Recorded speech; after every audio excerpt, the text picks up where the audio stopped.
Halo Jabra Tim. Ada sesuatu yang lagi rame nih. Lu harus kasih dia kesempatan lagi. Di atas kertas lo semuanya harusnya menang. Ada bahasan yang paling ditunggu-tunggu. Akhirnya Ketum PSSI resmi siap mengumumkan Timnas Indonesia akan datangkan 3 nama baru. Kita masuk ke Timnas Day.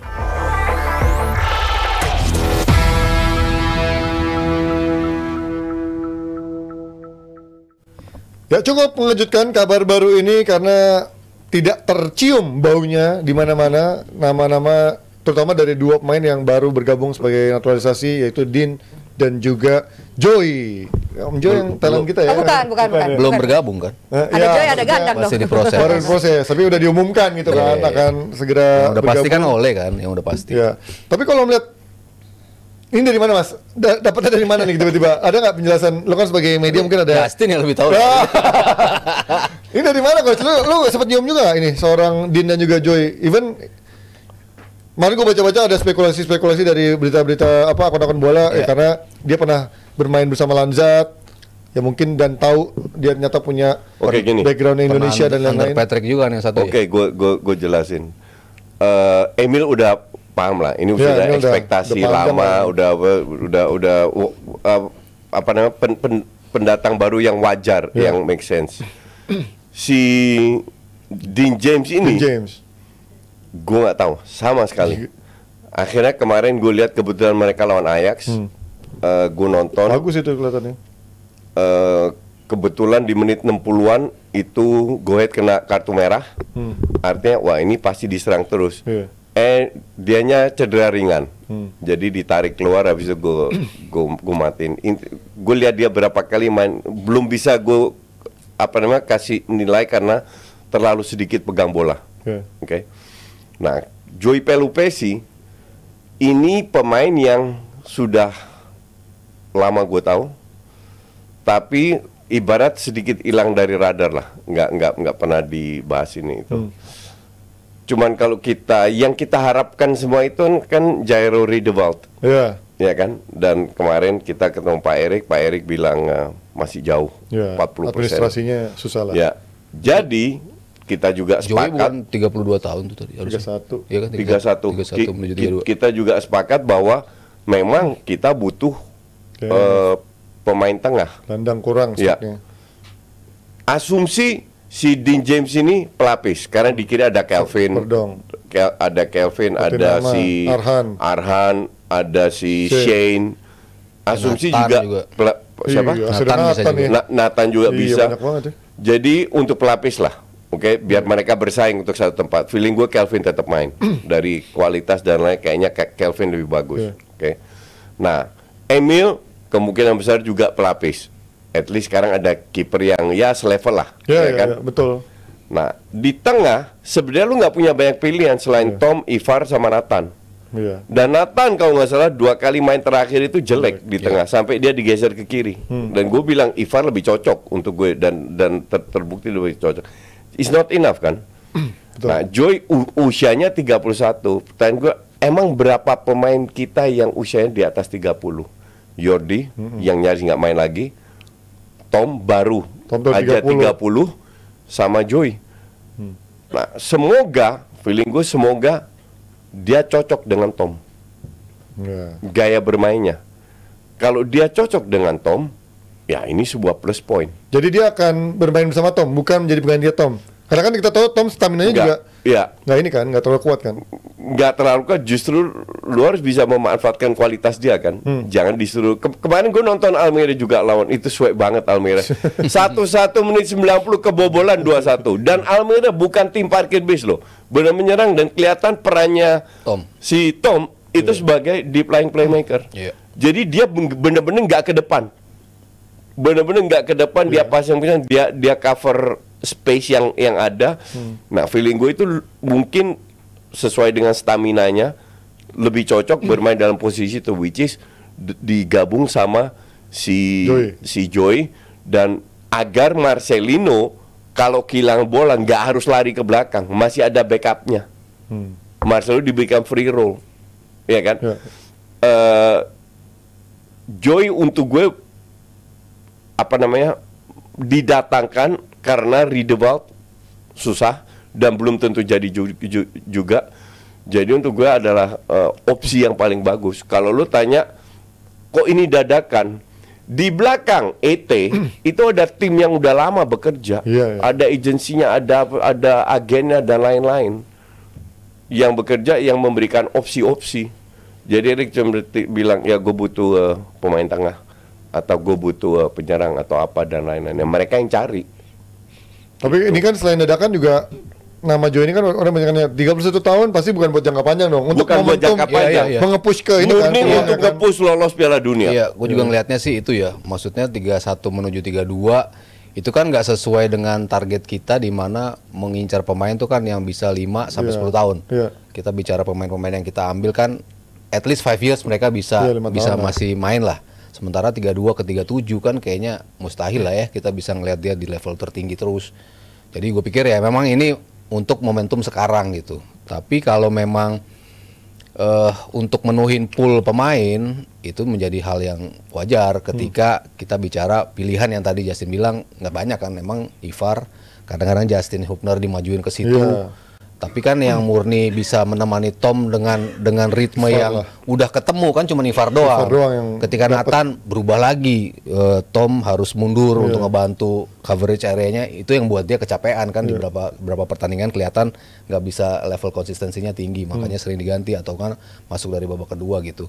Kalau ada Joey ya pasti harapannya kan ya bisa langsung klop, itu kan yang menjadi pertanyaan, apakah bisa langsung ngeklop, bisa langsung ngegel, kalau bisa ya edition yang bagus buat kita gitu. Jadi bukan rotasi seorang Tom Haye. Lu masih ingat waktu nemenin Tom Haye? Tom pertama kali debut, orang tanya gue, ini bisa nyetel nggak? Jawaban gue bisa, karena dia udah senior, dia gampang adaptasinya. Orang tanya gue, JHS pertama kali bisa, karena dia levelnya udah beda, ya kan? Kalau lu tanya gue sama Joey, apakah bisa? Gue bilang bisa. Ini masalah jam terbang, masalah senioritas. Apakah Ivar Jenner jelek? Enggak. Tapi Ivar Jenner nggak punya pengalaman yang dimiliki oleh Joey. Dia udah sering pernah main di Sheffield juga, dengan sepak bola keras kan gitu. Jadi pengalaman ini yang kita butuhkan at this moment, dan ini definitely bukan jangka panjang. Bener-bener untuk 1-2 tahun ke depan. Dan memang kita kekurangan pemain yang punya muscle ya, yang kadang ini kan dia benar-benar sterk gitu kan. Padahal di tengah tuh nggak ada yang punya muscle gitu. Lu ketemu nanti Bahrain yang fisiknya juga lebih kuat, yang sangat kuat. Australia fisiknya boleh. Terus Cina juga sama Jepang. Jadi kita memang butuh pemain seperti itu. Kalau Dean James, apakah mungkin dia akan lebih dimajuin ke advance ke depan? Ya bisa jadi juga kan. Jangan-jangan untuk gantiin ini. Karena kan di pertandingan pertama Ragnar nggak main kan. Ragnar nggak main, betul. Jadi atau Verdong naik kan? Nggak mungkin. Enggak, tapi lu masih punya Shane. Kalau si Dan James itu pas ketika mengawalin karir itu di sayap kiri. Winger. Winger kiri. Bisa jadi sebagai winger kiri. Bisa juga. Tapi dari Ajax pun dia mulainya di situ. Tapi ketika dia pindah ke Volendam sama ke Go Ahead, akhirnya jadi bek kiri. Tapi dia bilang, gue biasa main di sayap kiri aslinya gitu. Jadi bisa juga dia dimainkan. Bisa banget, make sense banget dia masuk karena Ragnar nggak ada. Akumulasi kartu ya. Iya, bisa aja. Elstruik juga mungkin ketar-ketir nih kalau ada pesaing. Tapi lumayan lah, minimal setiap posisi sekarang makin banyak opsi. Iya, jadi yang akan datengin tuh untuk biar Patrick punya pilihan. Dan tidak ada pemain dengan memasuki zona nyaman ya pastinya.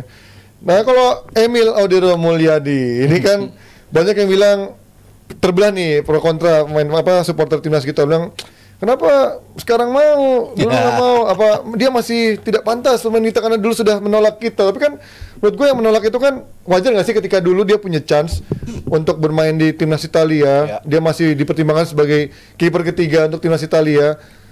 Ya sekarang kan dia levelnya sudah lewat dari itu, tapi kan dia masih punya sesuatu yang ditawarkan untuk tim sekelas Indonesia dong, pastinya dengan ranking 127 130. Iya. Ditawarkan dong. Iya, pasti harus kita bedakan tawaran dulu dan tawaran sekarang gitu.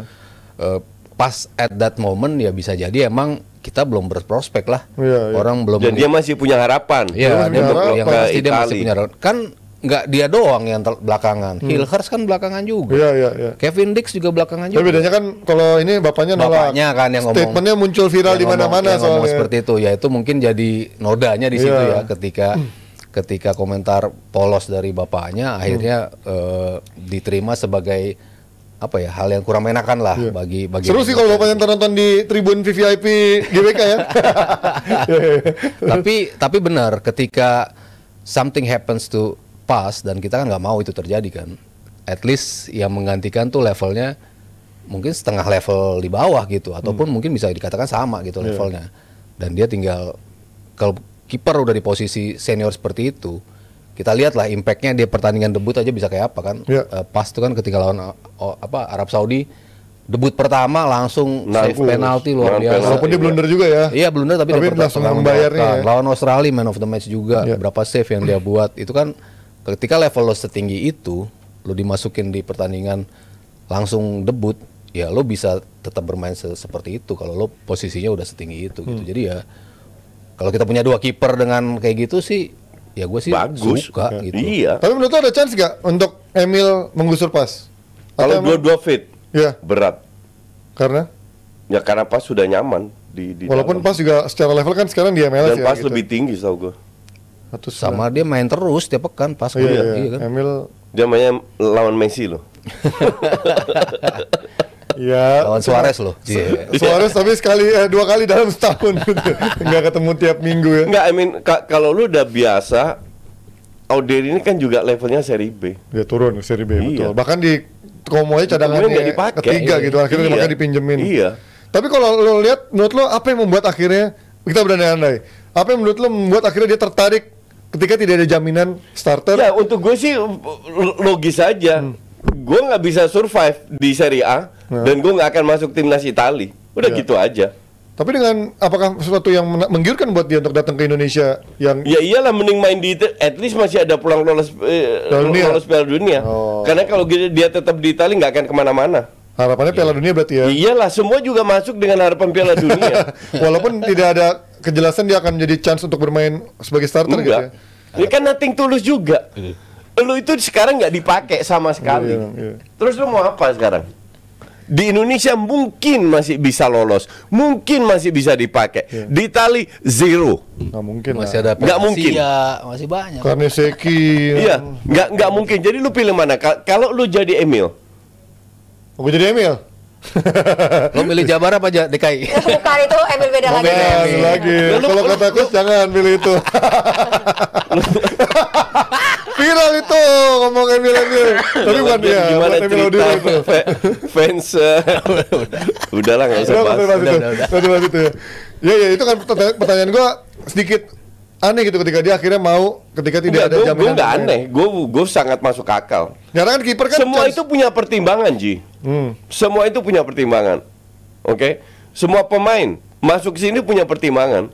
Kalau gue bilang ini contoh pemain belakang yang bisa pilih Belanda atau enggak. Belanda itu defendernya ada 9 men, yang main di papan atas semua. Iya kan? Yang bener-bener di Serie A, di Serie A, di IPL, di papan atas. Di Premier League Iya. Terus lu mau masuk masih ngarep kan enggak? Ya mending pilih Indonesia. Itu kan make sense, gampang. Dan gue yakin pasti di antara mereka ada komunikasi pasti ya. Pasti. Gimana nih lu di situ? Wih, duit banyak gitu-gitu mungkin ya. Wah, ini Mungkin ya. Exposure. Iya kan? Ini exposure. Iya dong. ini gue itu kita masih banyak waktu kan? Dari sisi Boleh. Sampai setengah 10 juga boleh kok. Jadi sisi bicara iklan. soal exposure. Bener. Gue kemarin bikin video tentang Alex Pastor. Ya. Free, gratis, kalian masih bisa nonton itu. Gue denger podcast dia audio only selama 1 jam. Di interview sama hostnya. Hostnya ini kayaknya sering interview dia. Terus dia bilang soal sosmed. Dia bilang Alex Pastor tanya ke dia, lu sekarang followernya berapa di IG? Hostnya bilang, ya 100.000. Hostnya dulu waktu kita interview terakhir follower lu kan cuman berapa, 16.000. Iya. Sekarang 200.000 lebih. Udah 2 kali lipat gua tiba-tiba mendadak. Tapi gue itu sangat impress. Ini intermezzo lagi. Dalam sejam yang dia jelaskan terhadap job ini itu luar biasa. dia itu dapat tawaran sekarang untuk menggantikan Van Persie karena Van Persie pindah ke Feyenoord. Ke Heerenveen, tapi dia nggak mau karena yang dia dapatkan, dia itu kayaknya belum pernah ke Asia. Jadi agak Belanda petani gitulah.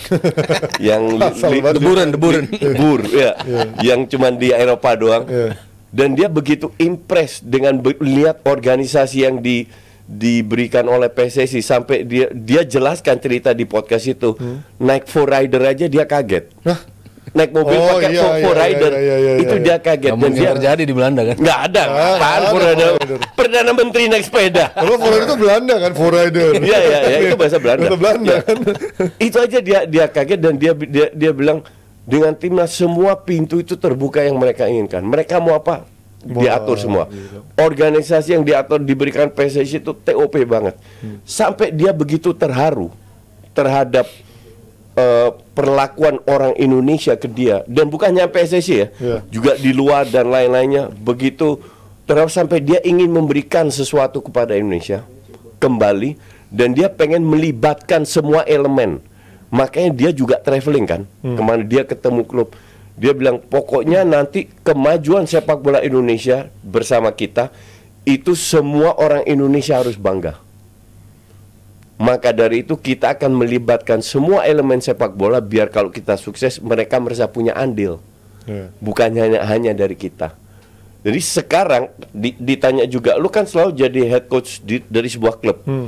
Sekarang kan beda, iya. Kalau di klub tiap hari persiapannya di lapangan. Sekarang kita nggak ke lapangan sama sekali, tapi kita persiapan sangat ketat atau sesuai dengan program mereka masing-masing, sehingga nanti sampai di hari H nggak ada lagi miskomunikasi, misunderstanding. Dan dia bilang kita juga sering udah 2 kali meeting sama tim PSSI yang ngurusin visa, ngurus ini. Ada 2 protokol pemain yang datang dari Eropa kan kena jet lag dan sama protokol pemain lokal yang kena puasa, yang harus menjalankan ibadah puasa. Itu sudah diatur sama performance trainernya si Quentin itu namanya. Nggak, udah diatur semua. Jadi persiapannya sekarang itu udah benar-benar rigid sehingga nggak ada lagi kebetulan misunderstanding atau soal apa-apa menjelang hari H. Itu gue benar-benar impress dengan Alex Pastor. Lu masih bisa lihat di YouTube gue. Di akhir podcast si hostnya tanya, apa yang lu bisa kasih ke gue tentang Indonesia? Dia bilang, lu harus baca buku Atlas van Indonesia. Dia bilang, itu buku Belanda tentang Indonesia. Di situ lu lihat bahwa ternyata banyak yang kita nggak diajarin di Belanda. Dan itu ya tentang sejarah Indonesia dari kolonisasi, dari perang dan itu kita nggak diajarin di sekolah Belanda. Dan dia bilang ini sebenarnya sangat memalukan yang dilakukan oleh sekolah Belanda. Dan dia sebut judulnya sama satu podcast, tapi podcastnya Revolusi, tapi dari Belgia dia bilang. Nah buku ini dia rekomendasikan ke hostnya untuk belajar tentang Indonesia. Bener-bener lu kalau nonton itu selama sejam, wah gue terharu banget sama Alex Pastor. Padahal belum mulai kerja ya, udah langsung. Ini melihat seorang yang benar-benar profesional. Dia itu benar-benar profesional dan apa ya, dan punya etika bahwa lu diperlakukan jauh di luar ekspektasi dia, bukan hanya dari PSSI, juga dari Indonesia dengan budaya, dan dia pengen mengembalikan sesuatu sesuai dengan ranah dia, which is football. Maksudnya kan dia bukan Van Hal, bukan Hiddink. Iya. Di-treat seperti itu. Bukan gitu. Gue datang, I'm the boss, gue dapat gaji gede, kalian semua dengerin gue, ya kan? Kalau ini beda banget Alex Pastor. Makanya dia nggak ada masalah sama sekali dengan asisten head coach. Dia sadar itu. Ya terima kasih sudah bergabung dengan kita Bapak Dubes dari Belanda ya. Terima kasih. Enggak, manajer timnas. Iya, itu lu ada kabar tanggal 28 ya katanya di tag ya? Akhir Februari ya. Kita kan kemarin ketemu sok-sokan lu. Sok-sokan lu. Dah tetap Nas. Umurnya 51 tahun. Nah. Enggak dikasih bocoran. Enggak dikasih bocoran sama sekali tentang siapa yang jadi. Bahkan 3 pemain ini enggak dikasih bocoran sama itu. Iya, itu enggak. Maka kita masih selain Emil ya, Emil doang yang udah. Gue nggak nyangka selain Emil, gue nggak nyangka bahkan kita pikirkan cuma 2. Dia bilang 1 pemain tengah, 1 kiper. Ternyata ada 3. Dan 2 pemain kita nggak tahu. Kaget. Jadi nggak ada bocoran sama sekali. Kagetnya gimana gue? Enggak, dia yang kaget. Itulah gue kan selama ini nggak pernah WhatsApp Erick Thohir di mata. Pak, siapa ini pemain? Nggak pernah gue lakukan itu. Dan untuk gue nggak penting. Jadi nggak perlu apa ini itu dan lain. Untuk gue ya, gue kan netizen ya, kita tunggu aja. Kecuali Pak Ete WhatsApp gue tak kasih tahu. Nah itu baru. Oke, itu dia, kita tunggu ntar sambil. Ada pertanyaan lagi nggak buat Koci? Mas Arya masih betah mau podcast. Enggak, gue itu sampai gue tulis ya dalam note kecil itu ada 3 lembar depan belakang gue tulis biar gue tahu poin-poin apa yang gue bahas. Oh, dari podcast di Alex Pastor itu. Karena ya gue benar-benar pertama kali gue dengar pelatih interview itu udah sering ya. I mean puluhan, ratusan mungkin. Cuman pertama kali ini gue benar-benar terharu dengan pelatih yang punya tahu diri lah, punya etika, tahu diri bahwa dia dari sekarang udah mempersiapkan untuk bawa Indonesia ke Piala Dunia. Wih, kita tunggu nih apakah persiapannya bisa membuahkan hasil ketika nanti dia kembali datang di bulan Maret ya, dia akan kembali datang dan mempersiapkan semuanya untuk timnas Indonesia. Emang umur 51 lu dengar dari siapa? Ada. Arya lebih tahu. Kita yang ketemu ET aja nggak dikasih tahu. Iya. Bocoran-bocoran. Oke, ini Nes. Oke. Kalau gitu, ini gue berharap ya, bener-bener pribadi. Kan gue bilang Simon Tamata nggak mungkin, karena dia. Tapi deep in my heart gue berharap Simon Tamata bahwa dia mungkin berubah atau apa ya. Berubah jadi apa? Enggak berubah bahwa dia mau membantu Indonesia lah. Ya kan. Walaupun berkali-kali gue bilang ini Simon Tamata impossible. Tapi kalau dia bilang 51 tahun pupus harapan gue Simon Tamata. Nggak setua apa, nggak semudah. Oke, ini ada saweran 100.000 rupiah, aku bacain per huruf aja Mas ya. EWN Mas Arif. Terima kasih. Oke, terima kasih Jebret tim semuanya. Terima kasih Awi dan juga PT Mitsindo Visual Pratama. Jangan lupa saksikan OKC dan DPI Muda besok. Dan pertanggal 5 Maret itu DPI hari Rabu akan live juga seperti hari Senin. Yeay, terima kasih semuanya. Sampai jumpa. Apa?